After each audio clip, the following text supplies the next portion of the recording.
Hi everyone, welcome to Earnest Academy. Earnest അക്കാഡമിയുടെ ഒരു free webinar സെഷനിലോട്ട് എല്ലാവർക്കും സ്വാഗതം. ഇന്ന് നമ്മൾ റെയിൽവേയുടെ അസിസ്റ്റന്റ് ലോക്കോ പൈലറ്റ് എക്സാമിന്റെ നോട്ടിഫിക്കേഷൻ വന്നിരിക്കുകയാണ്. അതിന്റെ ഒരു ഫ്രീ വെബിനാർ സെഷനാണ് കണ്ടക്ട് ചെയ്യുന്നത്. അതിനെങ്ങനെ പഠിക്കാം, എങ്ങനെ പ്രിപ്പയർ ചെയ്യാം, എങ്ങനെ നല്ല രീതിയിൽ സമയം വിനിയോഗിച്ച് എങ്ങനെ എല്ലാ കാര്യങ്ങളും നല്ല രീതിയിൽ തന്നെ പ്രിപ്പയർ ചെയ്ത് നിങ്ങൾക്ക് റാങ്ക് ലിസ്റ്റിൽ ഇടം നേടാൻ സാധിക്കാൻ എന്തൊക്കെ ചെയ്യേണ്ടതുണ്ട് എന്നൊക്കെ ഉള്ള കാര്യങ്ങൾ ഡിസ്കസ് ചെയ്യാനാണ് നമ്മുടെ ഏറ്റവും എക്സ്പീരിയൻസ്ഡ് ആയിട്ടുള്ള വിഷ്ണു സാർ നമ്മുടെ കൂടെ ഉണ്ട്. സർ പ്ലീസ് നമുക്ക് തുടങ്ങാം. പിന്നീട് CBT 2 നമുക്ക് വരുമ്പോൾ മാത്സിനും റീസണിങ്ങിനും നമ്മൾ നേരത്തെ പറഞ്ഞ സെയിം സിലബസ് തന്നെയാണ്, യാതൊരു മാറ്റവുമില്ല. ഡിറ്റോ അതേ സിലബസ് തന്നെയാണ് നമുക്ക് വരുന്നത്. പക്ഷേ സ്റ്റേജ് 2 വരുമ്പോഴത്തേക്ക് ഡിഫിക്കൽറ്റി കുറച്ചും കൂടെ ഒന്ന് കൂടും. അപ്പൊ രണ്ടിനും ഒരേ രീതിയിൽ തന്നെ ഇരുന്ന് പഠിച്ചു പോകും. അതായത് സ്റ്റേജ് 2 ലക്ഷ്യമാക്കിക്കൊണ്ട് തന്നെ നമ്മൾ പഠിക്കാൻ വേണ്ടിയിട്ട് നോക്കുക.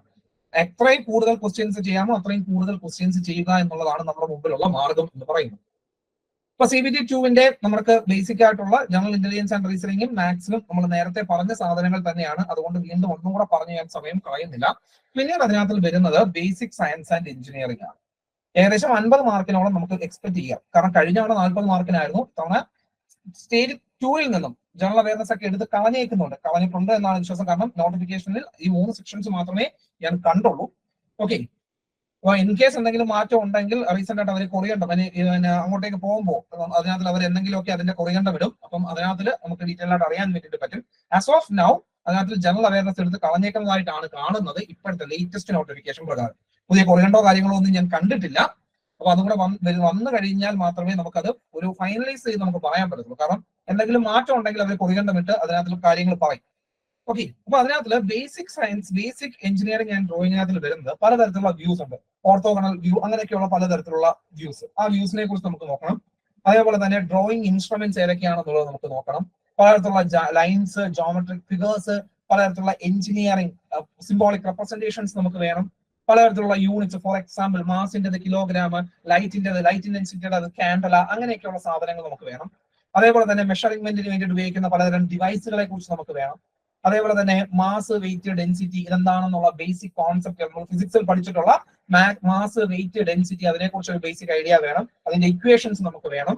വർക്ക്, പവർ ആൻഡ് എനർജിയുമായിട്ട് ബന്ധപ്പെട്ടുള്ള ഇക്വേഷൻസ്, അതേപോലെ വാട്ട് അവർ എന്താണ്, അതേപോലെ തന്നെ നമുക്ക് ജൂൾസ് എന്താണ്, ജൂൾസും വാട്ട് അവറും തമ്മിലുള്ള റിലേഷൻസ് എന്താണ്, അങ്ങനെയൊക്കെയുള്ള നമ്മൾ 10ാം ക്ലാസ്സിലൊക്കെ പഠിച്ചിട്ടുള്ള സാധനങ്ങളില്ലേ, അതൊക്കെ നമുക്ക് അവിടെ വേണം. പിന്നെ ഇലക്ട്രിക്കൽ യൂണിറ്റ് ഓഫ് പവർ, അങ്ങനെയൊക്കെ commercial unit of electrical power, ഈ കാര്യങ്ങളൊക്കെ നമ്മൾ അവിടെ പഠിച്ചിട്ടുള്ള കാര്യങ്ങൾ, അതായത് 10ാം ക്ലാസ് വരെ പഠിച്ചിട്ടുള്ള ഇത്തരം ബേസിക് ആയിട്ടുള്ള കാര്യങ്ങൾ. പിന്നീട് സ്പീഡ്, വെലോസിറ്റി തമ്മിലുള്ള റിലേഷൻസ്, അതേപോലെ തന്നെ ആവറേജ് സ്പീഡ്, അതേപോലെ തന്നെ ആ ഒരു കോൺസെപ്റ്റുകൾ, ആവറേജ് സ്പീഡ്, ഇൻസ്റ്റന്റേനിയസ് സ്പീഡ്, ഇങ്ങനെയൊക്കെയുള്ള നമ്മൾ ആ +1 പഠിച്ചേക്കുന്ന ആ ഒരു സാധനമില്ലേ, അതെല്ലാം നമുക്ക് അവിടെ വേണം. പിന്നീട് ഹീറ്റ് ആൻഡ് ടെമ്പറേച്ചറുമായിട്ട് ബന്ധപ്പെട്ടിട്ടുള്ള ബേസിക് ആയിട്ടുള്ള കാര്യങ്ങൾ, എന്താണ് ഹീറ്റ്, എന്താണ് ടെമ്പറേച്ചർ, ഡിഫറെന്റ് ടെമ്പറേച്ചർ സ്കെയിൽ ഏതാണ്, പിന്നീട് കെൽവിനിൽ നിന്നും സെൽഷ്യസിൽ എങ്ങനെ മാറ്റും, സെൽഷ്യസിൽ നിന്നും ഫാരൻഹീറ്റിലേക്ക് എങ്ങനെ മാറ്റും, ഫാരൻഹീറ്റിൽ നിന്നും തിരിച്ച് കെൽവിനിലേക്ക് എങ്ങനെ മാറ്റും. ഓക്കെ, അതായത് ഈ ഒരു ടെമ്പറേച്ചർ കൺവേർഷനും കാര്യങ്ങളും ഒക്കെ നമുക്ക് അവിടെ പഠിച്ചു വെക്കണം. അതേപോലെ തന്നെ അനോമലസ് എക്സ്പാൻസിവിറ്റി ഓഫ് വാട്ടർ, അങ്ങനെയൊക്കെയുള്ള കുറെ കാര്യങ്ങളുണ്ടല്ലോ, ആ കാര്യങ്ങളെല്ലാം നമ്മൾ അവിടെ ഡീറ്റെയിൽഡ് ആയിട്ട് നമ്മളൊന്ന് നോക്കി വെച്ചേക്കും. കാരണം അനോമലസ് എക്സ്പാൻസിവിറ്റി ഓഫ് വാട്ടർ കഴിഞ്ഞ തവണ ചോദിച്ചതാണ്. അതേപോലെ തന്നെ ട്രിപ്പിൾ പോയിന്റിനെ കുറിച്ച് കഴിഞ്ഞ തവണ ചോദിച്ചിട്ടുണ്ടായിരുന്നു CBT 2 അതുപോലെ തന്നെ വരുന്ന മറ്റൊന്നാണ് ഫാരൻഹീറ്റ് സ്കെയിലും അതേപോലെ തന്നെ സെൽഷ്യസ് സ്കെയിലും കോയിൻസൈഡ് ചെയ്യുന്ന പോയിന്റ് ഏതാണ്, അതൊക്കെ നമുക്ക് കഴിഞ്ഞ വർഷം ചോദിച്ചിട്ടുള്ളതാണ്. പലപ്പോഴും പരീക്ഷകൾക്ക് ചോദിച്ചു വരുന്ന ഒരു ചോദ്യമാണത്. ഓക്കെ, ആ കാര്യങ്ങളൊക്കെ അത് ബേസിക് ആയിട്ടുള്ള കാര്യം ഞാൻ പറഞ്ഞു തന്നെയാണ്. ഓക്കെ, ഫാരൻഹീറ്റ് സ്കെയിലും ടെമ്പറേച്ചർ സ്കെയിലും തമ്മിൽ കോയിൻസൈഡ് ചെയ്യുന്ന പോയിന്റ് ഏതാണ്, അങ്ങനെയൊക്കെയുള്ള കുറച്ച് കാര്യങ്ങൾ. അതായത് ബേസിക് ആയിട്ട് നമ്മൾ അവിടെ വരുന്ന കുറച്ച് കാൽക്കുലേഷൻസ്, ജസ്റ്റ് തിയറി മാത്രമല്ല ഈ സെക്ഷനകത്ത് നിന്ന് വരുന്നത്, നമുക്ക് എന്തും വരുന്നുണ്ട്, പ്രോബ്ലംസും ഇതിനകത്ത് നിന്നും വരുന്നുണ്ട്. അപ്പൊ അതിന്റെ ഇക്വേഷൻസ് ഒക്കെ കൃത്യമായിട്ട് നമ്മൾ അവിടെ നോക്കി വെച്ചിരിക്കും. അത് ക്ലാസ്സുകളിൽ നമുക്ക് വരുമ്പോൾ നമ്മളത് ഡീറ്റെയിൽ ആയിട്ട് പറഞ്ഞത് എന്തൊക്കെ ഇക്വേഷൻസ് ആണ് നമുക്ക് ഉപയോഗിക്കുന്നത്. അതായത് നമ്മുടെ ലൈവ് ക്ലാസ്സുകളിലോ അതല്ല എങ്കിൽ നമ്മുടെ ഓഫ്ലൈൻ ക്ലാസ്സുകൾ തുടങ്ങുമ്പോൾ അതിനകത്തോ നമ്മൾ വരുമ്പോഴത്തേക്ക് അവിടെ നമ്മൾ ഡീറ്റെയിൽ ആയിട്ട് ഈ കാര്യങ്ങൾ നമ്മളവിടെ പഠിപ്പിക്കും. Okay, strictly on that syllabus നമ്മളവിടെ പഠിപ്പിക്കുന്നത്. അപ്പം അങ്ങനെയൊക്കെയുള്ള നമ്മുടെ ആ ഒരു ഇക്വേഷൻസുമായിട്ട് ബന്ധപ്പെട്ടിട്ടുള്ള കാര്യങ്ങൾ, അതേപോലെ തന്നെ ബേസിക് ഇലക്ട്രിസിറ്റിയുമായിട്ട് ബന്ധപ്പെട്ട് ഇലക്ട്രിസിറ്റി എന്താണ്, ഇലക്ട്രിസിറ്റിയും ചാർജും തമ്മിലുള്ള റിലേഷൻ എന്താണ്, അതേപോലെ തന്നെ I = Q/T നമ്മൾ പഠിച്ചിട്ടുണ്ട്. അതേപോലെ തന്നെ വോൾട്ട് കണ്ടുപിടിക്കാനുള്ള വർക്ക് ബൈ ചാർജ്, ഇങ്ങനെയൊക്കെയുള്ള ഇക്വേഷൻസ് ഉണ്ടല്ലോ. അതേപോലെ തന്നെ ohm's law, V = I × R ohm's law, അതേപോലെ തന്നെ rho is equal to R into A divided by L, resistivity കണ്ടുപിടിക്കാനുള്ള സാധനം, അതേപോലെ തന്നെ കണ്ടക്ടിവിറ്റി ജി കണ്ടുപിടിക്കാനുള്ള സാധനം. ഓക്കെ, അങ്ങനെയൊക്കെയുള്ള പല കാര്യങ്ങളും നമുക്ക് അവിടെ കണ്ടക്ടൻസ് ജി കണ്ടുപിടിക്കാനുള്ള ഫോർമുല. ഇങ്ങനെ ഈ ബേസിക് ഇലക്ട്രിസിറ്റിയുമായിട്ട് ബന്ധപ്പെട്ടിട്ടുള്ള problems, not just theory, problems ആണ് അവിടെ ചോദിക്കുന്നത്. അപ്പം അതായത് ഫോർ എക്സാമ്പിൾ ഒരു കണ്ടക്ടർ തന്നിട്ട് ആ കണ്ടക്ടറിന്റെ പൊട്ടൻഷ്യൽ, ഇതിന് അക്രോസ് ആയിട്ടുള്ള പൊട്ടൻഷ്യൽ നമ്മളൊരു സപ്പോസ് ഒരു 10 വോൾട്ട് കൊടുക്കുന്നു, ഇതിനകത്തിലൂടെ ഒരു 2 ആംപ്സ് കറണ്ട് ഒഴുകുന്നു, അങ്ങനെയാണെങ്കിൽ റെസിസ്റ്റൻസ് കണ്ടുപിടിക്കാൻ പറയുന്നു 10/2 = 5 ഓം. ഇങ്ങനെയൊക്കെയുള്ള പ്രോബ്ലംസ്, അതായത് നമ്മുടെ ക്വസ്റ്റ്യൻസ് ജസ്റ്റ് തിയറി അല്ല അവിടെ പഠിക്കുന്നത്, അവിടെ ഇത്തരത്തിലുള്ള പ്രോബ്ലമുകൾ ചോദിച്ചു കണ്ടിട്ടുണ്ട്. ഓക്കെ, പ്രോബ്ലംസ് നമുക്ക് ചോദിക്കും. അതേപോലെ തന്നെ different types of levers, first order lever, second order lever, third order lever, ഇങ്ങനെയൊക്കെയുള്ള പലതരത്തിലുള്ള ലിവേഴ്സ്, അതിന്റെ എക്സാമ്പിൾസ്. ലിവേഴ്സ് സെക്കൻഡ് ഓർഡർ ലിവറിന്റെ ഒക്കെ എക്സാമ്പിൾ കഴിഞ്ഞുകൊണ്ട് ചോദിച്ചിട്ടുണ്ട്. സെക്കൻഡ് ഓർഡർ ലിവറിന്റെ ചോദിച്ചിട്ടുണ്ട്, ഒരു സെഷനകത്തില് ഫസ്റ്റ് ഓർഡർ ലിവറിന്റെ എക്സാമ്പിൾ ചോദിച്ചിട്ടുണ്ട്, തേർഡ് ഓർഡർ ലിവറിന്റെ എക്സാമ്പിൾ ചോദിച്ചിട്ടുണ്ട്. അങ്ങനെ പലതരത്തിലുള്ള ലിവേഴ്സിന്റെ എക്സാമ്പിൾസ് നമ്മുടെ ചോദിച്ചു. പിന്നീട് ഒക്കുപേഷണൽ സേഫ്റ്റി, എന്തായിരുന്നു സേഫ്റ്റി ആൻഡ് ഹെൽത്ത്, അതേപോലെ തന്നെ എൻവയോൺമെന്റൽ എഡ്യൂക്കേഷൻ, എൻവയോൺമെന്റുമായിട്ട് ബന്ധപ്പെട്ടുള്ള ബയോമുകളെ കുറിച്ച്, അതേപോലെ നിഷയെ കുറിച്ച്, അങ്ങനെയൊക്കെയുള്ള കുറെ കാര്യങ്ങൾ നമുക്ക് അവിടെ വരും.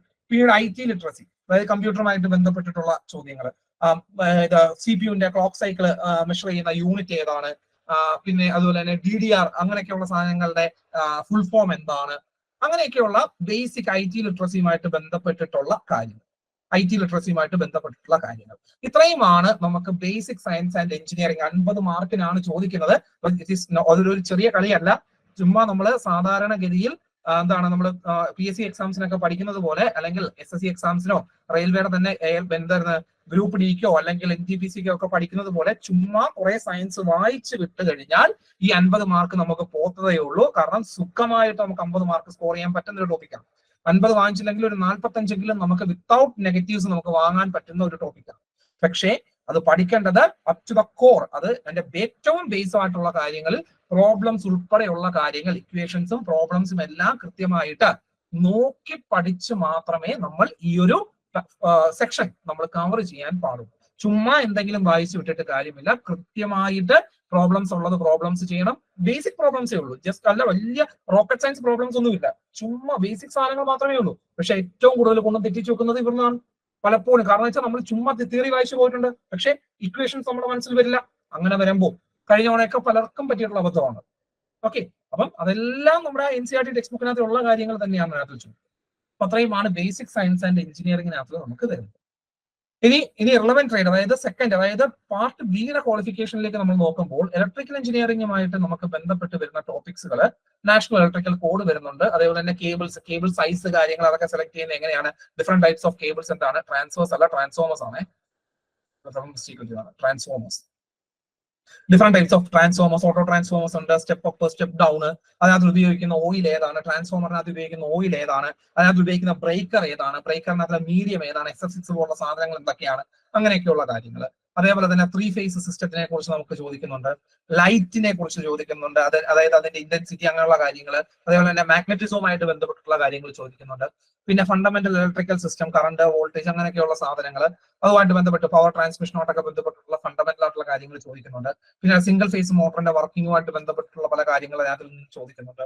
പിന്നീട് സ്വിച്ചസ്, പലതരത്തിലുള്ള സ്വിച്ച് ഗിയേഴ്സ്, അതേപോലെ പ്ലഗ്സ്, അതേപോലെ തന്നെ ഇലക്ട്രിക്കൽ കണക്ഷൻസ്, ഇതിനെ കുറിച്ചൊക്കെയുള്ള, അതായത് നമ്മുടെ ഒരു സാധാരണ ITI വിദ്യാർത്ഥി അവന്റെ ബേസിക് ആയിട്ട് അവൻ പഠിക്കുന്ന ITI ലെവലിലുള്ള ക്വസ്റ്റ്യൻസ് ആണ് ഇലക്ട്രിക്കൽ ട്രേഡുമായിട്ട് ബന്ധപ്പെട്ടിട്ട് പാർട്ട് ബിയിൽ നമുക്ക് ചോദിക്കുന്നത്. അതേപോലെ ഡീറ്റെയിൽ ആയിട്ടൊന്നും പറയുന്നില്ല.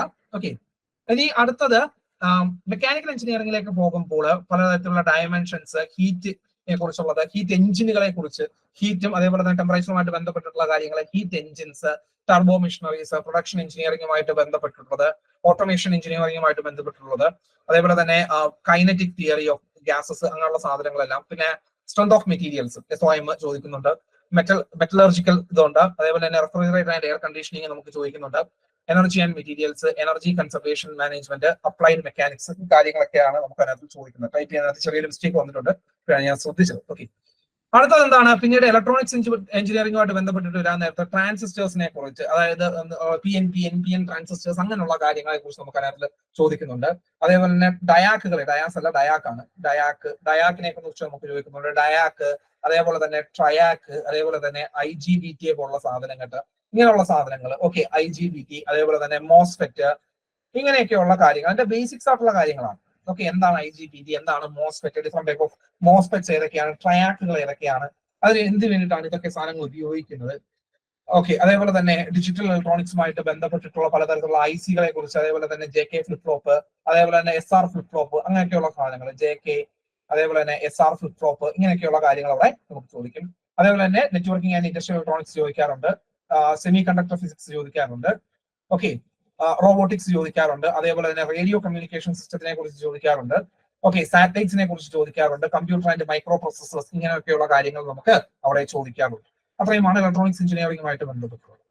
ഓട്ടോമൊബൈൽ എഞ്ചിനീയറിംഗുമായിട്ട് ബന്ധപ്പെട്ട് വരുമ്പോഴത്തേക്ക് machine designing, system theory, IC engine, heat transfers, thermodynamics, strength of materials, അതേപോലെ തന്നെ അങ്ങനെയൊക്കെയുള്ള കുറച്ച് കാര്യങ്ങളാണ് നമുക്ക് അവിടെ വരുന്നത്. അപ്പൊ അത്രയുമാണ് അതിന്റെ ട്രേഡ് 2 ബന്ധപ്പെട്ടിട്ടുള്ള കാര്യങ്ങളിൽ നമുക്ക് പ്രധാനമായിട്ടും നമുക്ക് വരുന്നത്.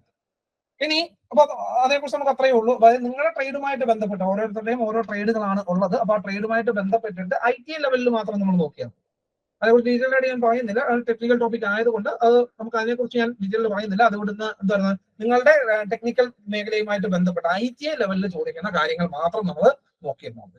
ഇനി നമുക്ക് CBT 1 ആൻഡ് CBT 2 എടുക്കുമ്പോൾ ഇത് നോൺ ടെക്നിക്കൽ സൈഡിന്റെ കാര്യമാണ് പറയുന്നത്.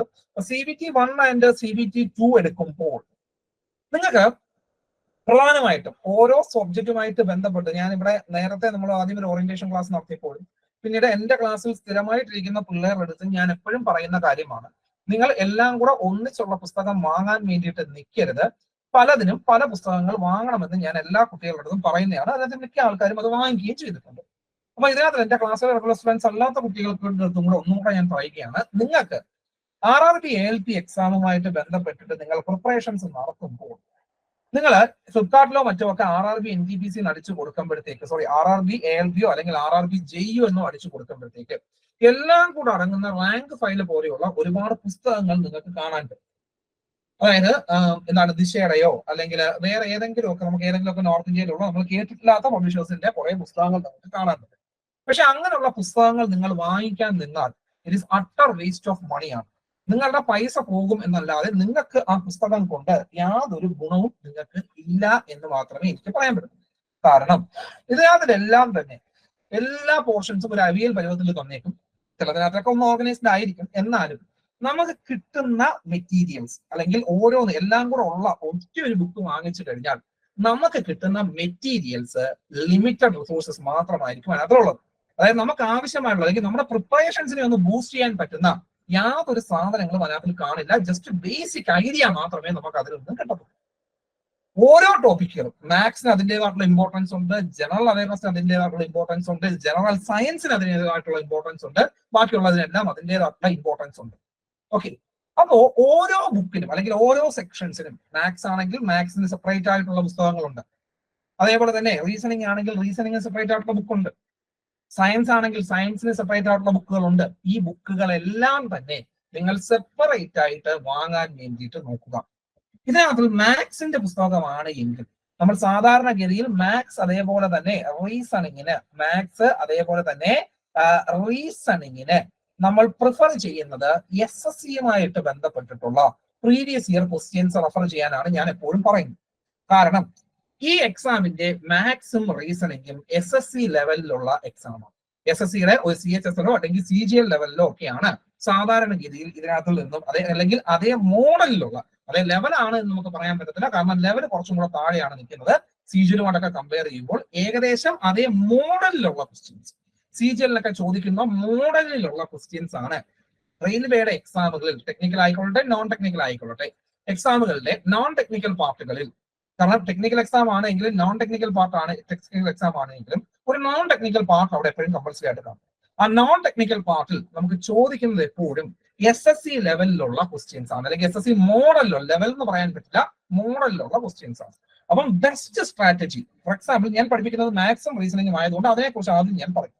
മാത്സിനും ആണെങ്കിലും റീസണിങ് ആണെങ്കിലും ദ ബെസ്റ്റ് സ്ട്രാറ്റജി എന്ന് പറയുന്നത് SSCക്ക് ചോദിച്ചിട്ടുള്ള പ്രീവിയസ് ഇയർ ക്വസ്റ്റ്യൻസ്.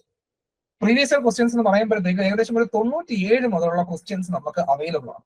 97 മുതൽ നമുക്ക് ചോദിച്ചിട്ടുള്ള എക്സാം 97, 99, ചിലതിനകത്താണെങ്കിൽ 99, 97, 99 മുതൽ 97, 99 മുതൽ ഈ 2023 വരെ നടന്ന എക്സാമുകളുടെ എല്ലാത്തിന്റെയും ക്വസ്റ്റ്യനുകൾ നിങ്ങൾക്ക് ടെക്സ്റ്റ് ബുക്കുകളായിട്ടും അല്ല എങ്കിൽ നെറ്റിൽ തപ്പിക്കഴിഞ്ഞാൽ അവിടെയും നിങ്ങൾക്ക് കിട്ടും.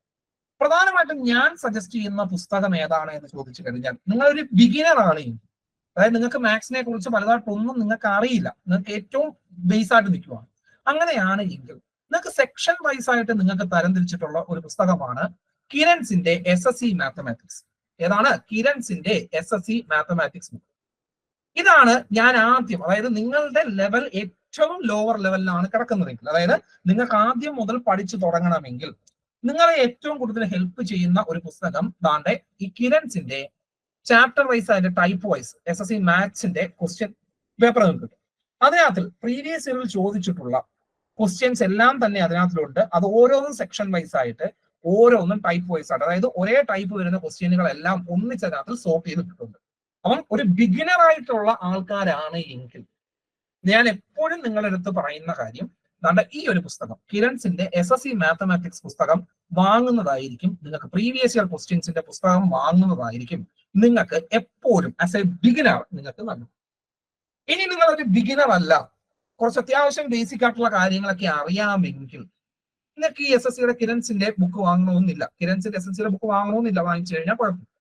പിന്നെ നിങ്ങൾക്ക് പറ്റുന്നതെന്ന് പറഞ്ഞു കഴിഞ്ഞാൽ മറ്റൊരു പുസ്തകം രാകേഷ് യാദവിന്റെ പുസ്തകം.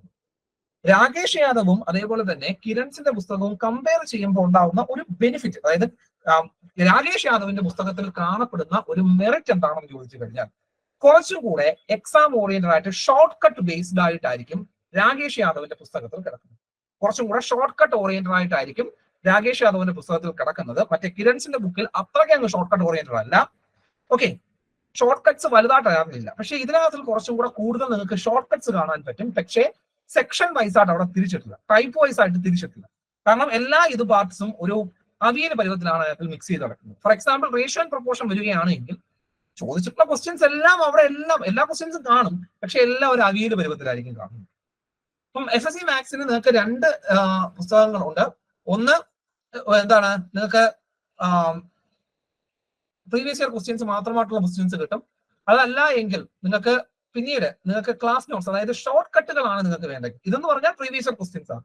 ഇനി ഷോർട്ട് കട്ടുകളാണ് നിങ്ങൾക്ക് ആവശ്യമുള്ളതെങ്കിൽ, അതായത് നിങ്ങളൊരു ബിഗിനർ ആണ് എങ്കിൽ ഈ പുസ്തകം വാങ്ങിച്ചത് കൊണ്ട് നിങ്ങൾക്ക് പ്രത്യേകിച്ച് ബെനിഫിറ്റ് ഒന്നുമില്ല, നിങ്ങൾക്ക് ഒന്നും മനസ്സിലാവില്ല ഷോർട്ട് കട്ടിന്റെ ബുക്ക്. പക്ഷെ അത്യാവശ്യം സാധനങ്ങളൊക്കെ കിട്ടിയിട്ടുള്ള ഒരാളാണ് എങ്കിൽ, അതായത് മാത്സിന്റെ അത്യാവശ്യം നല്ല രീതിയിൽ ഒരു ബേസ് ഉള്ള ഒരാളാണ് എങ്കിൽ, അതായത് കോമ്പറ്റേറ്റീവ് എക്സാംസ് ലെവലില് ബേസ് ഉള്ള ഒരാളാണ് എങ്കിൽ കുറച്ചും കൂടെ നിങ്ങളുടെ ഒരു ലെവൽ ഒന്ന് കൂട്ടാൻ വേണ്ടിയിട്ട് ക്ലാസ് നോട്ട്സ് ഓൺ മാത്സ് എന്ന് പറയുന്ന പുസ്തകം നിങ്ങളെ ഹെൽപ്പ് ചെയ്യും. പക്ഷെ നിങ്ങളൊരു ബിഗിനർ ആണ് എങ്കിൽ നിങ്ങളെ ഒരു തരത്തിലും അത് ഹെൽപ്പ് ചെയ്യുമെന്ന് എനിക്ക് ഉറപ്പ് പറയാൻ വേണ്ടിയിട്ട് പറ്റത്തില്ല.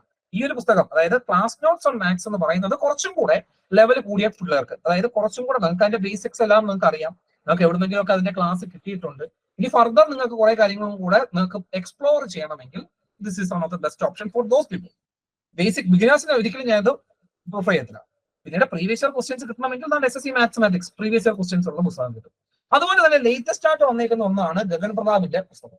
ഗഗൻ പ്രതാപിന്റെ പുസ്തകം എന്ന് പറയുമ്പോഴത്തേക്ക് കുറച്ചും കൂടെ അതിനകത്ത് പുള്ളിക്കാരൻ പ്രീവിയസ് ഇയർ ക്വസ്റ്റ്യൻസ് മാത്രമല്ല, അല്ലാതെ പുള്ളിയുടെ തന്നെ ലെവലിലുള്ള കുറെ ക്വസ്റ്റ്യൻസ് കൂടെ ഉണ്ട്. പക്ഷെ അത്യാവശ്യം ലെവൽ കൂടിയ ഒരു പുസ്തകമാണ് എന്ന് മാത്രമേ പറയാൻ പറ്റുള്ളൂ. അതായത് SSC CGLന്റെ ടയർ 2ന്റെ ലെവലിലൊക്കെയാണ് മിക്കവാറും ക്വസ്റ്റ്യൻസ് ഇതിനകത്ത് കാണുന്നത്. ഇത് അത്രയ്ക്കങ്ങ് നിങ്ങൾക്ക് ഉപകാരപ്പെടുമോ എന്ന്, കാരണം ഞാനൊന്ന് നോക്കിക്കഴിഞ്ഞപ്പോൾ ബേസിക് ആയിട്ട് ബിഗിനേഴ്സ് ആയിട്ടുള്ള പിള്ളേർക്ക് വലുതായിട്ട് ഈ ഒരു സാധനം ഉപകാരപ്പെടും എന്ന് എനിക്ക് ഒരു ഉറപ്പില്ല. കാരണം എന്റെ ഒരു അഭിപ്രായമാണ് പറയുന്നത്. അപ്പം ഗഗൻ പ്രതാപ് അത്യാവശ്യം നല്ല സ്റ്റാൻഡേർഡ് ക്വസ്റ്റ്യൻസ് ഒക്കെയാണ് ഗഗൻ പ്രതാപിന്റെ പുസ്തകത്തിനകത്തിലുള്ളത്. അത്യാവശ്യം നല്ല സ്റ്റാൻഡേർഡ് ഉള്ള ക്വസ്റ്റ്യൻസ് ഉണ്ട്, പ്രീവിയസ് ഇയറിൽ ചോദിച്ചിട്ടുള്ളതും അല്ലാത്തതുമായിട്ടൊക്കെയുള്ള അത്യാവശ്യം നല്ല ക്വസ്റ്റ്യൻസ് ഉണ്ട്, നല്ല ലെവലിലുള്ള ക്വസ്റ്റ്യൻസ് ഉണ്ട്. അപ്പം ആർക്കെങ്കിലും ഒക്കെ അത്യാവശ്യം നല്ല ബേസ് ഉള്ള ആൾക്കാർക്ക് ഒന്ന് ട്രൈ ചെയ്യാൻ പറ്റുന്ന ഒരു പുസ്തകമാണ് ഇത്. അപ്പൊ നിങ്ങളൊരു ബിഗിനർ ആണ് എങ്കിൽ എപ്പോഴും ഞാൻ പ്രിഫർ ചെയ്യുന്നത്, അല്ലെങ്കിൽ ഞാൻ എപ്പോഴും സജസ്റ്റ് ചെയ്യുന്നത് ഇതാണ്, കിരൺസിന്റെ പുസ്തകമാണ്. അത്യാവശ്യം ബേസ് അറിയാവുന്ന കുട്ടികളാണ് എങ്കിൽ രാകേഷ് യാദവിന്റെ പുസ്തകവും ഇത് ബെസ്റ്റ് ഓപ്ഷൻ. ഗഗൻ പ്രതാപും നല്ലതാണ്, പക്ഷെ ഒരു ഹയർ ലെവലിൽ നിങ്ങൾക്ക് പോകണമെങ്കിൽ മാത്രം. പിന്നീട് കുറച്ചും കൂടെ അഡ്വാൻസ് നല്ല രീതിയിലുള്ള ക്വസ്റ്റ്യൻസ് ഒക്കെ, ലെവൽ വൈസ് ക്വസ്റ്റ്യൻസ് ഒക്കെ നമുക്ക് കിട്ടണമെങ്കിൽ അഡ്ഡ 247 പുസ്തകം ഉണ്ട്. അതിനകത്ത് പ്രീവിയസ് ഇയർ ക്വസ്റ്റ്യൻസ് കുറവാണ്, അതേപോലെ തന്നെ നമ്പർ ഓഫ് ക്വസ്റ്റ്യൻസും കുറവാണ്. ഒരു സെക്ഷനകത്തിൽ നിന്ന് for example ratio and proportion എടുക്കുമ്പോഴത്തേക്ക് അതിൽ നിന്ന് നമുക്ക് ഒരു 200 മാർക്കിനൊക്കെ കിട്ടത്തുള്ളൂ, 200 ക്വസ്റ്റ്യൻസ് ഒക്കെ കിട്ടത്തുള്ളൂ. ഓരോ സെക്ഷനിൽ നിന്ന് ഒരു മാക്സിമം 200 ക്വസ്റ്റ്യൻസ് ഒക്കെ ഉള്ളൂ. ഇതിനകത്തൊക്കെ ആണെങ്കിൽ ഒരു സെക്ഷനിൽ നിന്ന് ഏകദേശം 1500 ക്വസ്റ്റ്യൻസ് നമുക്ക് കിട്ടും. അതിൽ 200 ക്വസ്റ്റ്യൻസ് ഒക്കെ നമുക്ക് മാക്സിമം കിട്ടും. ഓക്കെ, ഇത് നമ്പർ ഓഫ് ക്വസ്റ്റ്യൻസ് കുറവാണ്, പക്ഷെ അതിന്റെ സ്റ്റാൻഡേർഡ് കുറച്ച് കൂടുതലാണ്. അഡ്ഡ 247 സ്റ്റാൻഡേർഡ് കുറച്ച് കൂടുതലാണ്, പക്ഷെ നമ്പർ ഓഫ് ക്വസ്റ്റ്യൻസ് കുറച്ചും കൂടെ ലിമിറ്റഡ് ആണ്. പിന്നെ പുസ്തകത്തിനും അത്യാവശ്യം വിലയുണ്ട്. അപ്പം അത്യാവശ്യം എന്താണ് ബേസ് ഉള്ള ആൾക്കാരാണ് എങ്കിൽ ഇതും കൂടെ ഒന്ന് നോക്കാം. ഓക്കെ, പക്ഷെ നമ്പർ ഓഫ് ക്വസ്റ്റ്യൻസ് ഞാൻ വീണ്ടും പറയുകയാണ്, ഇത് പ്രീവിയസ് ഇയർ ക്വസ്റ്റ്യൻസ് കുറവാണ്. ഇവരുടെ തന്നെ അഡ്ഡ 247 തന്നെ ടീം തയ്യാറാക്കിയേക്കുന്ന ക്വസ്റ്റ്യൻസ് ഉണ്ട്. അത്യാവശ്യം നല്ല സ്റ്റാൻഡേർഡ് ക്വസ്റ്റ്യൻസ് ആണ്. ചെയ്ത് നോക്കുന്നത് നിങ്ങൾക്ക് ബെനിഫിഷ്യൽ ആകും. അത്യാവശ്യം നല്ല ക്വസ്റ്റ്യൻസ് ആണ്. കാരണം ഞാൻ ഇതിന്റെ 2 പുസ്തകങ്ങളും, അതായത് അഡ്വാൻസ് മാത്സും എന്റെ കയ്യിലുണ്ട്, അതേപോലെ തന്നെ SSC അരിത്മാറ്റിക്സിന്റെ പുസ്തകവും 2 പുസ്തകങ്ങളും എന്റെ കയ്യിലുള്ളതാണ്. അപ്പൊ ഞാൻ ഇതെല്ലാം ഞാൻ പഠിക്കുന്ന പുസ്തകങ്ങളായതുകൊണ്ട് എനിക്കിതെല്ലാം ഈ എന്താ പറയുന്നത് ആ ഒരു ലെവൽ നോക്കുമ്പോഴത്തേക്ക് നല്ല അത്യാവശ്യം നല്ല അടിപൊളി സ്റ്റാൻഡേർഡ് ക്വസ്റ്റ്യൻസ് എനിക്ക് ഈ 2 പുസ്തകങ്ങളിൽ നിന്ന് കിട്ടിയിട്ടുണ്ട്. വളരെ പഠിപ്പിക്കാനാണെങ്കിലും ഞാൻ പഠിക്കുന്നതിനകത്താണെങ്കിലും SSC CGL-ന് വേണ്ടിയിട്ട് ഞാൻ പഠിക്കുന്നതാണെങ്കിലും എനിക്ക് അത്യാവശ്യം നല്ല ക്വസ്റ്റ്യൻസ് സ്റ്റാൻഡേർഡ് ക്വസ്റ്റ്യൻസ് ഈ 2 പുസ്തകങ്ങളിൽ നിന്ന് കിട്ടിയിട്ടുണ്ട്. പക്ഷെ ഒരു ബിഗിനറിനെ സംബന്ധിച്ചിടത്തോളം അത് എന്തുമാത്രം ഉപകാരപ്പെടുമെന്ന് ചോദിച്ചു കഴിഞ്ഞാൽ, ഒരു ക്ലാസ് കിട്ടാതെ ഡയറക്റ്റ് ആയിട്ട് ഈ ക്വസ്റ്റ്യൻസ് എടുത്ത് വെച്ച് ചെയ്യാൻ നിൽക്കുകയാണെങ്കിൽ കുറച്ച് ക്വസ്റ്റ്യൻസ് ഒക്കെ നിങ്ങൾക്ക് ചെയ്യാൻ പറ്റും. എന്താണ് ബിഗിനർ ലെവലൊക്കെ നിങ്ങൾക്ക് ചെയ്യാൻ പറ്റും. ബാക്കിയുള്ള ക്വസ്റ്റ്യൻസ് ഒക്കെ ചെയ്യാൻ പറ്റുമോ എന്നുള്ളത് ഡിപ്പെൻസ് ഓരോരുത്തരെ അനുസരിച്ച് ഡിപ്പെൻഡ് ചെയ്തിരിക്കും. പക്ഷേ 2 ബുക്കുകൾ ഒന്ന് നോക്കി വെച്ചേക്കുക. 2 നിങ്ങൾക്ക് ഉപകാരപ്പെടുന്ന പുസ്തകങ്ങളാണ്. 2 സെപ്പറേറ്റ് ആയിട്ടാണ്. അഡ്വാൻസ് മാത്സ് സെപ്പറേറ്റ് ആയിട്ടാണ്, അരിത്മാറ്റിക്സ് സെപ്പറേറ്റ് ആയിട്ടാണ്. 2നും ഓരോ ബുക്കിനും ഏകദേശം 300-350 രൂപയെങ്ങാണ്ടാണ് വിലയെന്ന് തോന്നുന്നു. എനിക്കത് കിട്ടിയതല്ലാതൊരു വഴിയിലൂടെയാണ് എനിക്ക് കിട്ടിയത്. അതുകൊണ്ട് ഞാനത് പൈസ കൊടുത്ത് വാങ്ങിച്ചതല്ല, അല്ലാതെ എനിക്കൊരു ഗിഫ്റ്റ് ആയിട്ട് കിട്ടിയ പുസ്തകമാണ്. അപ്പോ ഇതിന്റെ വിലയെങ്ങാണ്ട് ഏകദേശം തപ്പി നോക്കിയപ്പോഴത്തേക്ക് കാണുന്നതെന്ന് പറഞ്ഞാൽ ഏകദേശം 350-400 രൂപയെങ്ങാണ്ടാന്ന് തോന്നുന്നു. ഓക്കെ, എനിക്ക് ആ പുസ്തകം കിട്ടിയത് ഏകദേശം 2 കൊല്ലമായി. പക്ഷെ നല്ലൊരു ബുക്കാണ്, നല്ല യൂസ്ഫുൾ ആയിട്ടുള്ള ബുക്കാണ് SSC-യുടെ അഡ്ഡയുടെ 247 പുസ്തകം എന്ന് പറയുന്നത്. പിന്നീട് നമ്മൾ റീസണിങ്ങിലേക്ക് നമ്മൾ പോവുകയാണ് എങ്കിൽ നേരത്തെ പറഞ്ഞതുപോലെ ഇതാണ്ട് ബിഗിനേഴ്സ് ആയിട്ടുള്ള ആൾക്കാരാണ് എങ്കിൽ SSC റീസണിങ് എടുക്കാം. ഏതിന്റെയാണ്? കിരൺസിന്റെ പുസ്തകം എടുക്കാം. നല്ല ക്വസ്റ്റ്യൻസ് ആണ്. രാകേഷ് യാദവിന്റെ കിരൺസ് റീസണിങ്ങിന്റെ പുസ്തകം ഞാൻ അങ്ങനെ വലുതായിട്ട് കണ്ടിട്ടില്ല, അതുകൊണ്ടാണ് ഞാൻ ഇൻക്ലൂഡ് ചെയ്യാത്തത്. ഉണ്ടോ ഇല്ലയോ എന്ന് എനിക്ക് അറിയില്ല കൃത്യമായിട്ട്, കാരണം ഞാൻ അങ്ങ് അന്വേഷിച്ചിട്ട് വലുതായിട്ട് കിട്ടിയിട്ടില്ല. ചിലപ്പോൾ കാണുമായിരിക്കും, നോക്കിയിട്ടും വലുതായിട്ടൊന്നും കണ്ടിട്ടില്ല. ഓക്കെ, പിന്നീട് വരുന്നതെന്ന് പറഞ്ഞു കഴിഞ്ഞാൽ നേരത്തെ പറഞ്ഞതുപോലെ അഡ്ഡ 247 അതിനകത്ത് പല ലെവലുകളായിട്ടാണ്. പക്ഷെ നമ്പർ ഓഫ് ക്വസ്റ്റ്യൻസ് ലിമിറ്റഡ് ആണ്. പ്രീവിയസ് ഇയർ ക്വസ്റ്റ്യൻസ് കാണില്ല, അവരുടെ തന്നെ ക്വസ്റ്റ്യൻസ് ആണ്, പക്ഷെ സ്റ്റാൻഡേർഡ് ക്വസ്റ്റ്യൻസ് ആണ്. വാങ്ങിക്കുന്നത് ഉപകാരപ്പെടും. ഓക്കെ, ഒന്നുമില്ലെങ്കിലും തയ്യൊരു പുസ്തകമെങ്കിലും വാങ്ങുക. കിരൺസിന്റെ ഒന്നുമില്ലെങ്കിലും തയ്യൊരു പുസ്തകമെങ്കിലും നിങ്ങൾ വാങ്ങുക, കുറഞ്ഞത്. ഇത് വാങ്ങിച്ചാൽ നല്ലതാണ്. കുറെ ഐഡിയാസ് നിങ്ങൾക്ക് കാര്യങ്ങൾ കിട്ടും, കുറച്ച് അഡ്വാൻസ് ക്വസ്റ്റ്യൻസും കിട്ടും. പക്ഷെ കുറഞ്ഞത് ഇതെങ്കിലും നിങ്ങൾ വാങ്ങുക. ഇത് രണ്ടുമാണ് റീസണിങ്ങുമായിട്ട് ബന്ധപ്പെട്ടിട്ട് നിങ്ങൾക്ക് പറ്റുന്ന. പിന്നീട് ജനറൽ സയൻസിലേക്ക് നമ്മൾ വരുമ്പോൾ ബേസിക് ആയിട്ട് നമ്മൾ പറഞ്ഞു NCERT ടെക്സ്റ്റ് ബുക്കുകൾ തന്നെയാണ് നമുക്ക് വേണ്ടത്. 5 മുതൽ 10 വരെയുള്ള NCERT ടെക്സ്റ്റ് ബുക്കുകളാണ് നിങ്ങൾക്ക് വേണ്ടത്. പക്ഷേ ലേറ്റസ്റ്റ് ആയിട്ടുള്ള, അതായത് 2023-24 റിവൈസ്ഡ് റാഷണലൈസ്ഡ് എഡിഷൻ ഒന്നും ഞാൻ വാങ്ങാൻ വേണ്ടിയിട്ട് പറയുകയില്ല. കാരണം അതിനകത്ത് നിന്ന് ആവശ്യമുള്ള കുറെ കാര്യങ്ങൾ, ഫോർ എക്സാമ്പിൾ 10ാം ക്ലാസ്സിലെ പീരിയോഡിക് ടേബിൾ, പല പരീക്ഷകൾക്കും കമ്പൾസറി ആയിട്ട് ചോദിച്ചു വരുന്ന ഒരു ടോപ്പിക്കാണ് periodic table. Periodic table complete ആയിട്ട് എടുത്ത് അതിനെ ചവിട്ടി പുറത്താക്കിയിട്ടുണ്ട്. 10ാം ക്ലാസ്സിലെ ലേറ്റസ്റ്റ് ടെസ്റ്റിനകത്തും പീരിയോഡിക് ടേബിൾ ഇല്ല. അതുപോലെ തന്നെ എവല്യൂഷനുമായിട്ട് ബന്ധപ്പെട്ടിട്ടുള്ള കാര്യങ്ങൾ അത് നമ്മുടെ NCERT ടെക്സ്റ്റ് ബുക്കിനകത്ത് കംപ്ലീറ്റ് ആയിട്ട് എടുത്ത് കളഞ്ഞിട്ടുണ്ട്. അങ്ങനെ പല ക്ലാസ്സുകളിലെയും പല ഇമ്പോർട്ടന്റ് ടോപ്പിക്കുകളും NCERT ടെക്സ്റ്റ് ബുക്കിൽ നിന്ന് എടുത്ത് ചവിട്ടി പുറത്താക്കിയിട്ടുണ്ട്. അതുകൊണ്ട് ലേറ്റസ്റ്റ് ആയിട്ടുള്ള NCERT ടെക്സ്റ്റ് ബുക്ക് ഞാൻ പ്രിഫർ ചെയ്യില്ല. അതായത് കുറച്ചും കൂടെ പഴയത്, ഏകദേശം ഒരു 2016-ലോ 17-ലോ ഒക്കെയുള്ള NCERT ടെക്സ്റ്റ് ബുക്കിന്റെ PDF നെറ്റിൽ കിട്ടും. അത് പിന്നെയും നിങ്ങൾക്ക് ഉപകാരപ്പെടും. അല്ലാതെ ലേറ്റസ്റ്റ് ആയിട്ടുള്ള പുസ്തകങ്ങളും വാങ്ങിച്ചുകൊണ്ട് പരീക്ഷയ്ക്ക് വേണ്ടിയിട്ട് ശ്രമിക്കും. അപ്പൊ എന്താണ് അതിനുള്ള ഒരു മാർഗമാണ് ദാണ്ട് ഈ ഒരു പുസ്തകം, ഗിസ്റ്റ് ഓഫ് NCERT. ഞാൻ പേഴ്സണലി ഉപയോഗിച്ച് നോക്കിയിട്ടുള്ള ഒരു പുസ്തകമാണ് ഗിസ്റ്റ് ഓഫ് NCERT. ഞാനത് പണ്ട് നേരത്തെ ഉപയോഗിച്ചിരുന്ന അത് കളേഞ്ചർ പബ്ലിഷേഴ്സ് എന്ന് പറഞ്ഞ ഒരു സാധനമാണ്. പക്ഷെ അതിനകത്ത് കുറച്ച് മിസ്റ്റേക്കുകളൊക്കെ ഉണ്ടായിരുന്നു ആ പബ്ലിഷേഴ്സിന്റെ അകത്ത് നിന്നും. പക്ഷെ ഇതിനകത്ത് ഈ ഗിസ്റ്റ് ഓഫ് NCERT എന്ന് പറയുന്ന ഈ പുസ്തകം ഇത് വേറെ പബ്ലിഷേഴ്സിന്റെയാണ്. ഞാൻ കുറച്ചും കൂടെ നല്ലത് സ്റ്റഡി IQ എന്ന് പറയുന്ന ഒരു ടോപ്പിക് ഉണ്ട്. സ്റ്റഡി IQന്റെ ഈ ഗിസ്റ്റ് ഓഫ് NCERT ഉണ്ട്. അതിന്റെ പുസ്തകത്തിന്റെ പേര് NCERT സിംപ്ലിഫൈഡ് എന്നാണ്. ആ പുസ്തകത്തിന്റെ പേര് NCERT സിംപ്ലിഫൈഡ് എന്നാണ്. ഗിസ്റ്റ് ഓഫ് NCERT എന്ന് നിങ്ങൾ ഫ്ലിപ്കാർട്ടിലോ ആമസോണിലോ അടിച്ചു കൊടുത്താൽ നിങ്ങൾക്ക് ആ ഒരു പുസ്തകം നിങ്ങൾക്ക് ലിസ്റ്റ് ചെയ്യും. NCERT സിംപ്ലിഫൈഡ് എന്നാണ് അതിന്റെ. NCERT സിംപ്ലിഫൈഡ് ഈ ഒരു പുസ്തകം നിങ്ങൾക്ക് 5 മുതൽ 10ാം ക്ലാസ് വരെയുള്ള NCERT സയൻസ് ടെക്സ്റ്റ് ബുക്കിനകത്ത് ചോദിച്ചിട്ടുള്ള സകല കാര്യങ്ങൾ ഓരോ സബ്ജക്ട് വൈസ് ആണ്. Physics separate, chemistry separate, maths, biology separate, ഇതെല്ലാം സെപ്പറേറ്റ് ആയിട്ട് നിങ്ങൾക്ക് അവിടെ കാണാൻ വേണ്ടിയിട്ട് പറ്റും. അതുപോലെ തന്നെ അതിനകത്ത് ഓരോ സെക്ഷൻ വൈസ് ആയിട്ട്, ഫോർ എക്സാമ്പിൾ ഹീറ്റുമായിട്ട് ബന്ധപ്പെട്ടുള്ള ചാപ്റ്റർ ആണെങ്കിൽ ഹീറ്റുമായിട്ട് ബന്ധപ്പെട്ടുള്ള കാര്യങ്ങളെല്ലാം സെപ്പറേറ്റ് ആണ്. ഇനി ആറ്റംസ് ആൻഡ് മോളിക്യൂൾസ് ആണെങ്കിൽ ആറ്റംസ് ആൻഡ് മോളിക്യൂൾസുമായിട്ട് ബന്ധപ്പെട്ടിട്ടുള്ള അത്രയും ക്ലാസ്സുകളിൽ നിങ്ങൾ പഠിക്കുന്ന സകല സാധനങ്ങൾ ഇതെല്ലാം ഒരു ഓർഗനൈസ് ചെയ്ത് നിങ്ങൾക്ക് കിട്ടുന്ന ഒരു പുസ്തകമാണ് ജിസ്റ്റ് ഓഫ് NCERT എന്ന് പറയുന്ന പുസ്തകം. പല പബ്ലിഷേഴ്സിന്റെ ഉണ്ട്. കലൈഞ്ചർ എന്ന് പറയുന്ന പബ്ലിഷർ ഉണ്ട്, പക്ഷെ അത് വാങ്ങാതിരിക്കുന്നതാണ് ബെറ്റർ. കാരണം ഇൻഫർമേഷൻസ് വളരെയധികം കുറവാണ്, അതുപോലെ തന്നെ വലിയൊരു ഉപകാരപ്പെടുത്തൂല്ല കലൈഞ്ചർ പബ്ലിഷേഴ്സിന്റെ. ഏറ്റവും നല്ലത് സ്റ്റഡി ഐക്യുവിന്റെ പുസ്തകം തന്നെ ആയിരിക്കും, കുറച്ചും കൂടെ ബെറ്റർ. ഓക്കെ, പിന്നീട് നിങ്ങൾക്ക് ജനറൽ സയൻസ് അല്ലാതെ പഠിക്കണമെങ്കിൽ ലൂസൻസിന്റെ ജനറൽ സയൻസ് എന്ന് പറയുന്ന ഒരു പുസ്തകമുണ്ട്. വില ഏകദേശം 10-350 രൂപയും കണ്ടാകും. പക്ഷെ ഇതും ഞാൻ അത്രയ്ക്ക് അങ്ങോട്ട് നിങ്ങൾ ഇത് ചെയ്യില്ല. കാരണം ഒന്ന്, അത്യാവശ്യം ഹയർ ലെവലിലാണ് സാധനങ്ങൾ അതിനകത്ത് എഴുതിയിട്ടുള്ളത്. സിംപ്ലിഫൈഡ് അല്ല, NCERT ബേസ്ഡ് ആയിട്ടല്ല അതിനകത്ത് എഴുതിയിട്ടുള്ളത്. അതിനകത്ത് എല്ലാ കാര്യങ്ങളും ഉണ്ട്. പിന്നെ അതിനകത്ത് കുറച്ച് എറേഴ്സ്, കാരണം അതിന്റെ ജനറൽ അവയർനെസ് ടെക്സ്റ്റ് ബുക്ക് എടുത്തപ്പോഴത്തേക്ക് അതിനകത്ത് ഒരുപാട് എറേഴ്സ് ഞാൻ കണ്ടു.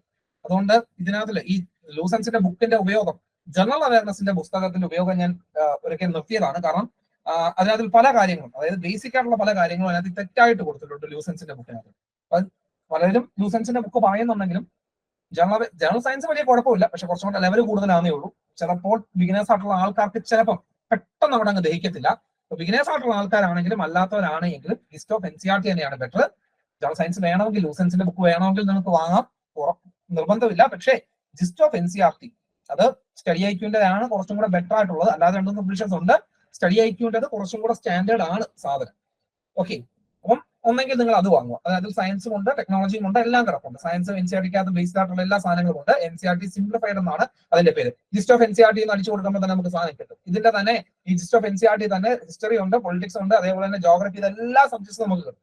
പക്ഷെ അതൊന്നും ഹിസ്റ്ററിയും ജോഗ്രഫിയൊക്കെ നമുക്ക് 10 മാർക്കിനെ മൊത്തത്തിൽ ചോദിക്കത്തുള്ളൂ. അതുകൊണ്ട് അത് വാങ്ങിച്ച് പ്രത്യേകിച്ച് സമയം കളയേണ്ട ആവശ്യമില്ല. അത് നമുക്ക് അല്ലാതെ നമുക്ക് പ്രീവിയസ് ഇയർ ഏതെങ്കിലും ഒരു എന്താണ് നമ്മളുടെ അല്ലാതെ ഏതെങ്കിലും ജനറൽ അവയർനെസ് ബുക്ക് എടുത്ത് നോക്കി കഴിഞ്ഞാൽ അതിന് കിട്ടാവുന്ന കാര്യമുള്ളൂ. അതിന് വേണ്ടിയിട്ട് മാത്രമായിട്ട് വാങ്ങണ്ട. പക്ഷേ സയൻസിന്റെ ഒരെണ്ണം വാങ്ങിച്ചു വെക്കുന്നത് നല്ലതാണ്. കാരണം ടയർ 1-ന് ഏകദേശം 25 മാർക്കിനും ടയർ 2-ന്, അതായത് മീൻസ് CBT 2-ന് നമുക്ക് 50 മാർക്കിനുമാണ് ചോദിക്കുന്നത്. അതുകൊണ്ട് ഈ പുസ്തകം വാങ്ങുന്നത് ഒരിക്കലും നഷ്ടമല്ല, വാങ്ങണം എന്ന് തന്നെയാണ് ഞാൻ പറയുന്നത്. കാരണം NCERT ബുക്കിനകത്ത് നിന്ന് എല്ലാം കൂടെ എത്രയും കൊല്ലത്തേയും കൂടെ കുത്തിയിരുന്ന് വായിച്ച് നോട്ട് എഴുതി എടുക്കുമെന്ന് പറഞ്ഞു കഴിഞ്ഞാൽ നമ്മൾ ഏറ്റവും ഷോർട്ട് നോട്ടീസിൽ നമുക്കത് ഒരു ഷോർട്ട് ടൈമിൽ നമുക്കത് പറ്റുന്ന ഒരു കാര്യമാണ്. അപ്പം ബെറ്റർ നിങ്ങളൊരു പുസ്തകം വാങ്ങുക, അതാണ് ബെറ്റർ. ഇതെല്ലാം കൂടെ ഉള്ളൊരു പുസ്തകം, അതായത് NCERT ജിസ്റ്റ് ഓഫ് NCERT എന്ന പുസ്തകം തന്നെ വാങ്ങാൻ വേണ്ടിയിട്ട് നോക്കുക. ഇനി ജനറൽ അവയർനെസ് നോക്കാൻ നേരത്ത് നിങ്ങൾക്ക് കറണ്ട് ആയിട്ടുള്ള കുറച്ച് കാര്യങ്ങൾ, അതായത് കറണ്ട് സാധാരണഗതിയിൽ 1-1.5 കൊല്ലത്തെ കാര്യങ്ങളാണ് ചോദിക്കുന്നത്. കറണ്ട് ആയിട്ടുള്ള സാധനങ്ങൾ കിട്ടാൻ വേണ്ടിയിട്ട് നല്ല ബെറ്റർ ആയിട്ടുള്ള സാധനം എന്ന് പറഞ്ഞു കഴിഞ്ഞാൽ മനോരമയുടെ ഇയർ ബുക്കാണ്. സിവിൽ സർവീസസ് എക്സാം ഉൾപ്പെടെയുള്ള കാര്യങ്ങൾക്ക് നമ്മൾ പ്രിഫർ ചെയ്യുന്ന ഒന്നാണ് Manorama year book. General awareness ഒരുപാട് കാര്യങ്ങൾ നമുക്ക് അതിന് കിട്ടും. അതുപോലെ തന്നെയുള്ള മറ്റൊരു ഒരു ഫോർട്ട്നൈറ്റ്ലി 2 ആഴ്ചയിൽ ഒരിക്കൽ പബ്ലിഷ് ചെയ്യുന്ന ഒരു സാധനമാണ് പ്രതിയോഗിതാ ദർപ്പൺ എന്ന് പറയും. 2 ഫോർട്ട്നൈറ്റ്ലി ഞാൻ തോന്നുന്നു. ഓക്കെ, പ്രതിയോഗിതാ ദർപ്പൺ എന്ന് പറയും. നേരത്തെ ഞാൻ ഉപയോഗിച്ചിട്ടുണ്ട്, പിന്നീട് സമയം കിട്ടാത്തപ്പോൾ കൊണ്ട് അത് ഞാൻ ഉപയോഗിച്ചില്ല. പ്രതിയോഗിതാ ദർപ്പൺ നല്ലൊരു ഇതാണ്, സിവിൽ സർവീസസ് ബേസ്ഡ് ആയിട്ടുള്ള സാധനമാണ്. ഒരുപാട് കറണ്ട് അഫയേഴ്സ് സാധനങ്ങൾ ഡീറ്റെയിൽഡ് ആയിട്ട് നിങ്ങൾക്ക് അതിനകത്ത് നിന്നും കിട്ടും. അതൊക്കെ വാങ്ങിച്ചു വെക്കുന്നത് നല്ലതാണ്. കാരണം ഇതല്ല എങ്കിൽ മറ്റൊരു എക്സാമിന് നിങ്ങൾക്ക് ഉപയോഗപ്പെടുന്ന ഒരു സാധനമാണ് പ്രതിയോഗിതാ ദർപ്പൺ. 125 രൂപയോ മറ്റോ ആണെന്ന് തോന്നുന്നു ഒരു എഡിഷന്റെ വില. എല്ലാ 2 ആഴ്ച കൂടുമ്പോഴാണ് ഇത് ചെയ്യുന്നത്. ഓക്കെ, ഫോർട്ട്നൈറ്റ്ലി ആണ് സാധനം. അപ്പോ അങ്ങനെ വരുമ്പോഴത്തേക്ക് ഈ ഒരു ഫോർട്ട്നൈറ്റ്ലി ആണെന്ന് തോന്നുന്നു. ഓക്കെ, ഞാൻ പണ്ടപ്പോഴും ഉപയോഗിച്ചിട്ടുള്ളതാണ്. അപ്പം പ്രതിയോഗിതാ ദർപ്പൺ എന്ന് പറയുന്ന ഒന്ന് അത് നമുക്ക് നല്ല രീതിയിൽ ഉപയോഗപ്പെടുന്ന ഒന്നാണ്. കാരണം നമുക്ക് അത് അത്യാവശ്യം നല്ല രീതിയിൽ നമുക്ക് ജനറൽ അവയർനെസ്സുമായിട്ട് ബന്ധപ്പെട്ടിട്ടുള്ള കുറെ കാര്യങ്ങൾ നമുക്ക് അതിനകത്തിൽ നിന്നും കിട്ടും. അതായത് എന്താണ് ഒരു എന്താണ് ജനറൽ അവയർനെസ്സുമായിട്ട് ബന്ധപ്പെട്ടിട്ടുള്ള കാര്യങ്ങൾ. ഓക്കെ, ജനറൽ അവയർനെസ്സുമായിട്ട് ബന്ധപ്പെട്ടിട്ടുള്ള കാര്യങ്ങൾ നമുക്ക് ഈ ഒരു സംഗതിയിൽ നിന്നും നമുക്ക് കിട്ടും. അത് ബൈലിംഗലാണ്, അതായത് ഇംഗ്ലീഷിലും കിട്ടും നമുക്ക്, അതേപോലെ തന്നെ ഹിന്ദിയിലും നമുക്ക് കിട്ടുന്ന ഒന്നാണ് പ്രതിയോഗിതാ ദർപ്പൺ എന്ന് പറയുന്നത്. പിന്നീട് അത് വരുന്നത് കഴിഞ്ഞിട്ട് അഡ്ഡ 247-ന്റെ ജനറൽ അവയർനെസ് ബുക്ക്. അതിനകത്ത് നിന്ന് നമുക്ക് ബേസിക് ആയിട്ടുള്ള, അതായത് സ്റ്റാറ്റിക് ജിക്ക് ഒരുപാട് കാര്യങ്ങൾ നമുക്ക് അതിൽ നിന്ന് കിട്ടും. നല്ലൊരു പുസ്തകമാണ്, ഓർഗനൈസ്ഡ് ആയിട്ടുള്ള സാധനമാണ്. അപ്പം അതും വാങ്ങിക്കുന്നത് നല്ലതാണ്. അപ്പൊ ഇത്രയുമാണ് ജനറൽ അവയർനെസ് ആൻഡ് കറണ്ട് അഫയേഴ്സുമായിട്ട് ബന്ധപ്പെട്ടിട്ടുള്ള നമുക്ക് റെഫർ ചെയ്യാൻ വേണ്ടിയിട്ട് ഞാൻ നിങ്ങൾക്ക് സജസ്റ്റ് ചെയ്യുന്ന പുസ്തകങ്ങൾ ഇതൊക്കെയാണ്. മനോരമ ഇയർ ബുക്ക് വാങ്ങിക്കുന്ന ഇപ്പോൾ എന്തുകൊണ്ട് നല്ലതാണ്. ഒരുപാട് എക്സാംസുകൾക്ക് ഉപകാരപ്പെടുന്ന ഒരു സാധനമാണ് മനോരമയുടെ ഇയർ ബുക്ക്. മനോരമയുടെ തന്നെ വേണമെന്നില്ല, ഇന്ത്യ ഇയർ ബുക്ക് ആണെങ്കിലും കുഴപ്പമില്ല. ഓക്കെ, നമുക്ക് പെട്ടെന്ന് ആക്സസിബിൾ ആയിട്ടുള്ള ഒരു സാധനം നമ്മുടെ കേരളത്തിൽ ഇന്ത്യ ഇയർ ബുക്കിനെക്കാട്ടിലും ഇന്ത്യ ബുക്കിനെക്കാട്ടിലൊക്കെ കുറച്ചും കൂടെ നമുക്ക് ആക്സസിബിൾ ആയിട്ടുള്ള മനോരമ ഇയർ ബുക്കാണ്. പത്രക്കാരൻ്റെ അടുത്ത് പറഞ്ഞാൽ അങ്ങനെ കൊണ്ടുവരും, പിറ്റേ ദിവസം അല്ലെങ്കിൽ 2 ദിവസം കഴിഞ്ഞിട്ടാണെങ്കിലും കൊണ്ടുവരും. അല്ലെങ്കിൽ നമ്മുടെ ഓൾമോസ്റ്റ് എല്ലാ ബുക്ക് സ്റ്റോളുകളിലും കിട്ടുന്ന ഒരു സാധനമാണ് മനോരമ ഇയർ ബുക്ക്. പ്രതിയോഗിതാ ദർപ്പണൊക്കെ എല്ലാ ബുക്ക് സ്റ്റോളുകളിലും കിട്ടുന്നുണ്ടോ എന്ന് എനിക്കറിയില്ല. ഞങ്ങളുടെ ഇവിടെ കൊല്ലത്തൊക്കെ ചില സ്ഥാപനങ്ങളൊക്കെ ചോദിച്ചു നോക്കിയപ്പോൾ, പുസ്തകങ്ങളൊക്കെ സ്ഥലമായിട്ട് വാങ്ങുന്നതൊക്കെ ചോദിച്ചു നോക്കിയപ്പോൾ പ്രതിയോഗിതാ ദർപ്പണമൊന്നും ഇപ്പൊ അങ്ങനെ അവിടെ ഇപ്പൊ എടുത്ത് വെക്കുന്നില്ല, കാണുന്നില്ല. ഞാൻ ചോദിച്ച കടകളുടെ പ്രശ്നമാണെന്ന് എനിക്കറിയില്ല, വേറെ എവിടെയെങ്കിലും കിട്ടുമായിരിക്കും. പിന്നെ അല്ലെങ്കിൽ നമുക്ക് ഓൺലൈൻ വഴി വാങ്ങാം, അവരുടെ സൈറ്റിൽ രജിസ്റ്റർ ചെയ്തിട്ട് വേണമെങ്കിൽ വാങ്ങാം. SSCയുടെ ഇത് നമുക്ക് ഫ്ലിപ്കാർട്ടിലൊക്കെ നമുക്ക് കിട്ടുന്ന സാധനമാണ്. SSC അഡ്ഡയുടെ ബുക്കൊക്കെ നമുക്ക് ഫ്ലിപ്കാർട്ടിൽ നമുക്ക് കിട്ടും. എത്രയാണ് അതിന് 250 300 രൂപ കണ്ടൊക്കെ ഉള്ളൂ, 300-350 രൂപയൊക്കെ ഉള്ളൂ. അപ്പൊ ലേറ്റസ്റ്റ് എഡിഷൻ തന്നെ വാങ്ങാൻ വേണ്ടിയിട്ട് നമുക്ക് അതിനകത്ത്, കാരണം ചില GK സാധനങ്ങളൊക്കെ മാറി വരും, അതുകൊണ്ട് ലേറ്റസ്റ്റ് ആയിട്ടുള്ള എഡിഷൻ തന്നെ നമുക്ക് എടുക്കാൻ വേണ്ടിയിട്ട് നോക്കണം. അതുപോലെ തന്നെ ഈ ഇതിന്റെ കറണ്ട് അഫയേഴ്സ് പഠിക്കാൻ വേണ്ടിയിട്ട് ഒരു ടെലിഗ്രാം ചാനലുണ്ട്, അത് ഡോക്ടർ ഗൗരവ് ഗാർഗിന്റെ.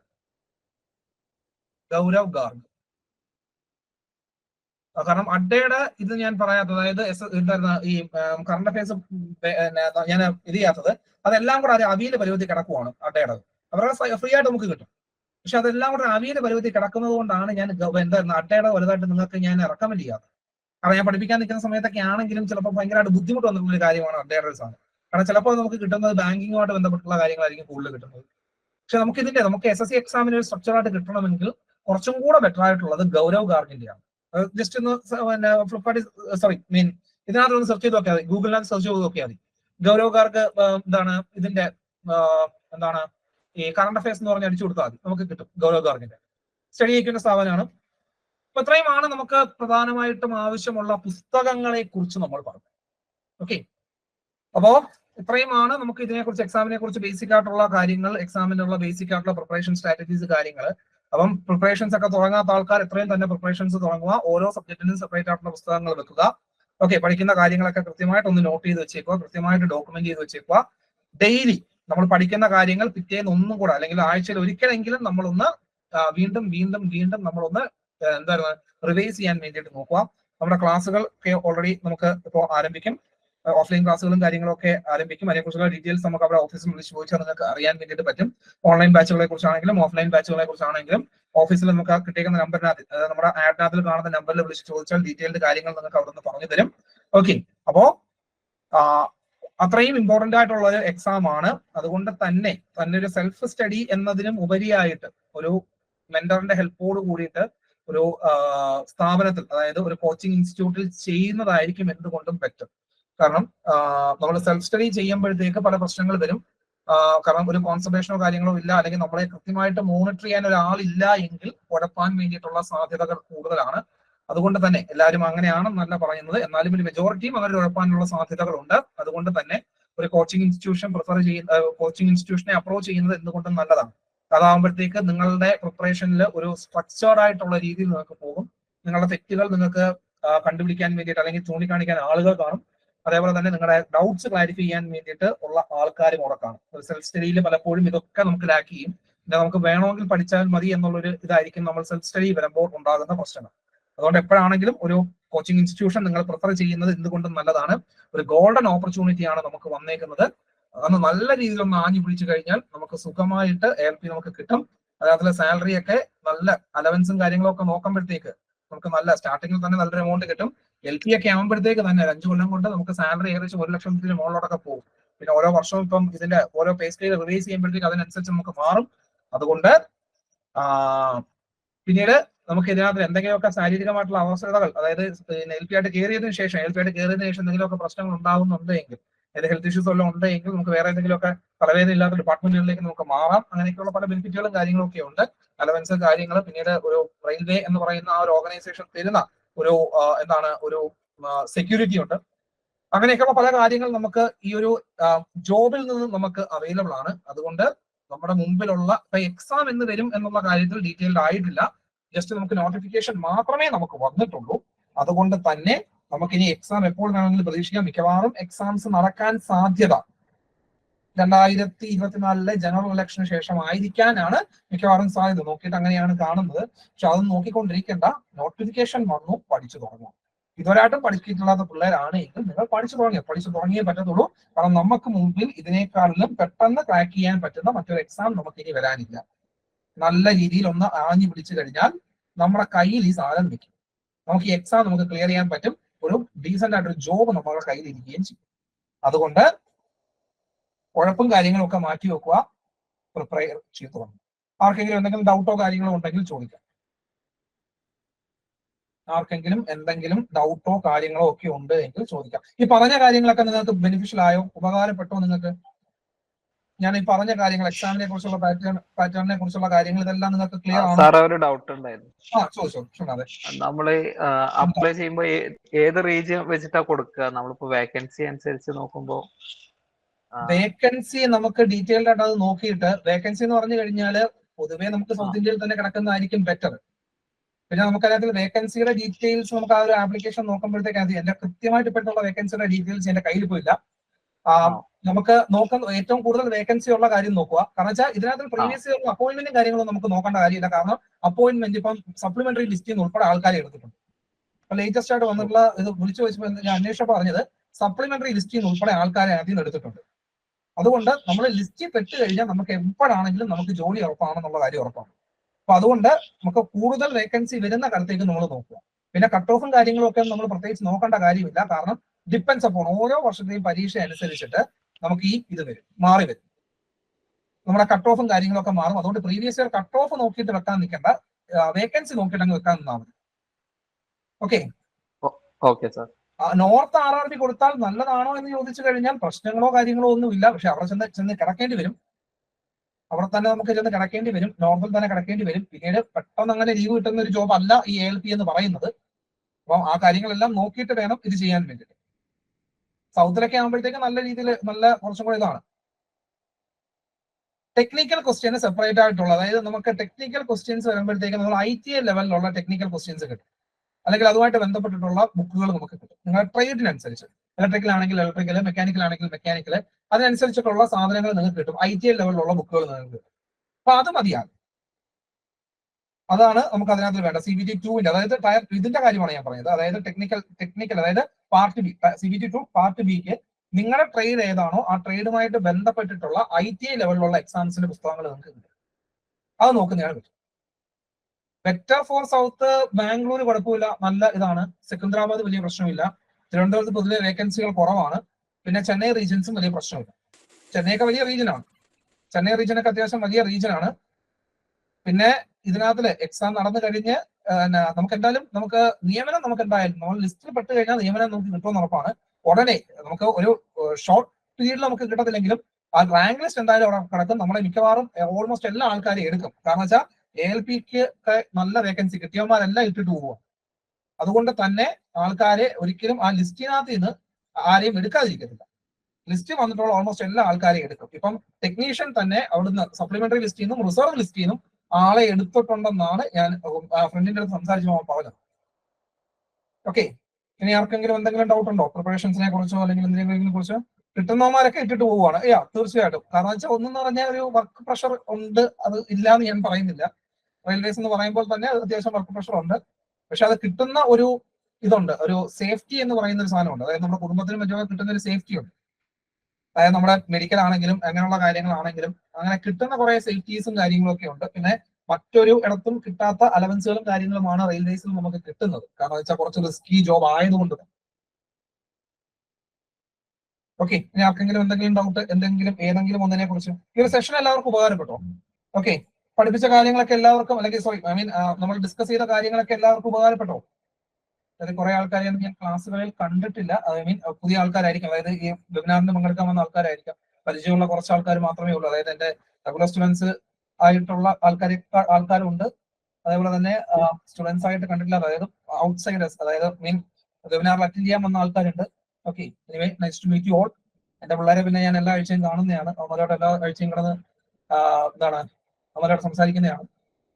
കൂടാതെ അല്ലാതെ കുറച്ച് പിള്ളേരെ അല്ലാതെ കണ്ടു. ഇനി ഫ്യൂച്ചറിൽ എന്റെ സ്റ്റുഡൻസ് ആയിട്ട് വരാൻ സാധ്യതയുള്ള കുട്ടികളാണെന്ന് തോന്നുന്നു.